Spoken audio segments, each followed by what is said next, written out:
Halo semuanya, perkenalkan nama saya Tiara Nurwulandari dengan NIM 250152585 dari program studi D3 Teknik Informatika angkatan tahun 2025.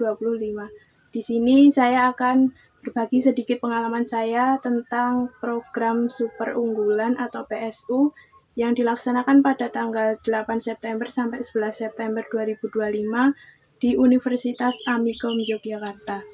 Untuk materinya itu di hari pertama Senin tanggal 8 September 2025 ada membangun suasana. Di sini kita disuruh perkenalan diri masing-masing. Kemudian ada thematic appreciation test. Di hari kedua Selasa 9 September 2025 ada UMI siapa saya.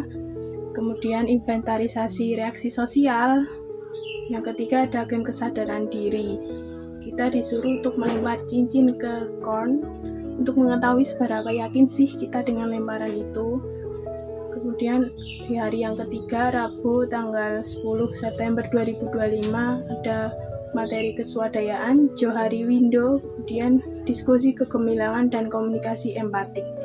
Di hari yang terakhir Kamis 11 September 2025 ada goal setting pertama dan goal setting yang kedua. Nah, di goal setting yang kedua ini kita disuruh untuk menulis semua impian yang kita punya untuk masa depan atau 5 tahun ke depan, 10 tahun ke depan. Kira-kira kita ingin menjadi apa dan impian-impian kita yang sudah lama kita inginkan. Jujur saja ya, di hari pertama itu perasaan saya campur aduk rasanya. Ada rasa lelah, kemudian capek, timbul rasa malas karena kegiatan ini tuh dilaksanakan 4 hari berturut-turut. Dan saya juga sempat mikir, ini kira-kira apa ya manfaatnya, terus ngapain sih ada kegiatan seperti ini gitu. Tapi ternyata setelah masuk ke ruangan dan bertemu dengan Bapak Ibu dosen pemateri dan juga bertemu teman-teman dan mulai mengikuti pembelajarannya, pandangan saya jadi berubah. Saya jadi sadar selama ini saya terlalu sibuk sama teknisi perkuliahan, dari mulai presensi, kemudian ada tugas, kadang kelas sampai sore. Semua itu membuat saya jadi merasa takut, kemudian bingung sendiri, sampai lupa bahwasannya mental diri sendiri juga penting sebelum memasuki dunia perkuliahan.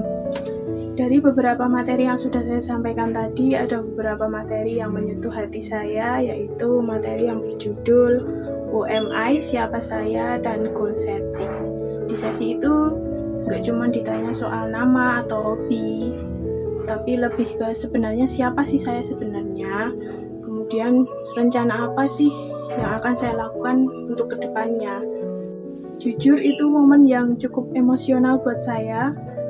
Saya baru sadar kalau selama ini saya itu terkesan menutup-nutupi sesuatu atau tidak apa adanya, seperti memakai topeng ya.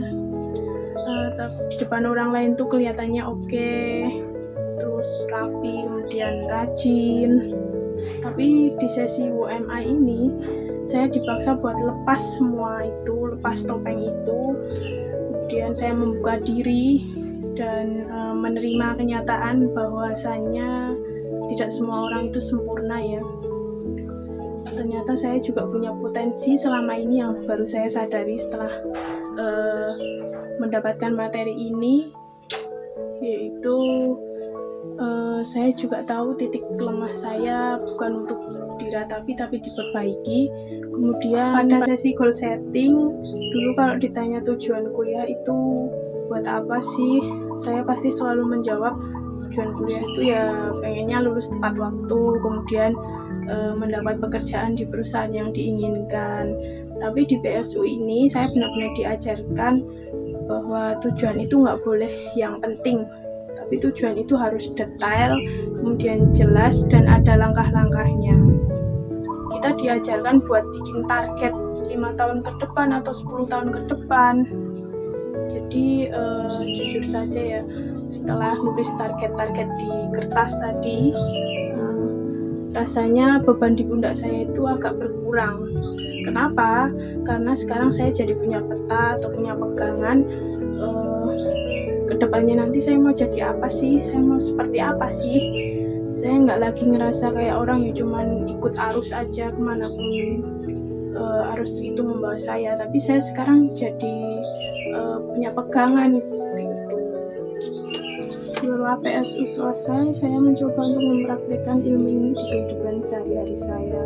Yang pertama itu di lingkungan perkuliahan, sekarang saya jadi lebih berani untuk membuka diri atau speak up, tidak introvert lagi seperti dulu waktu SMA atau SMP. Kemudian saya nggak cuma jadi pengikut, tapi berani untuk mengasih atau memberi ide-ide saya. Kemudian di lingkungan keluarga atau lingkungan masyarakat, hubungan saya dengan orang tua jadi lebih cair karena saya belajar buat jadi pendengar yang baik dulu sebelum berbicara. Dengan teman pun saya sekarang lebih mengalir karena saya tidak menutupi siapa saya sebenarnya dan jujur apa adanya. Begitu pula dengan orang tua. Dari semua itu dapat disimpulkan bahwasannya ternyata perubahan kecil di pola pikir saya ini dampaknya besar banget ya buat keseharian saya. Saya jadi lebih semangat untuk kuliah dan merasa punya tujuan yang kuat, yang jelas. Seperti yang saya omongkan tadi, yaitu saya sekarang jadi punya pegangan hidup, tujuan saya jelas. Kemudian jadi buat teman-teman yang mungkin nanti akan mengikuti PSU atau lagi ngerasa jenuh sama dunianya, pesan saya cuma satu, coba deh kalian buka pikiran kalian sebentar, kalian renungkan. Kadang hal-hal yang kita anggap remeh atau hal-hal sepele, justru itulah yang paling kita butuhin untuk kita berkembang di masa yang akan datang. Jadilah diri sendiri, itu yang terpenting ya teman-teman. Terima kasih sudah mendengarkan cerita saya dari awal sampai akhir. Sampai jumpa teman-teman.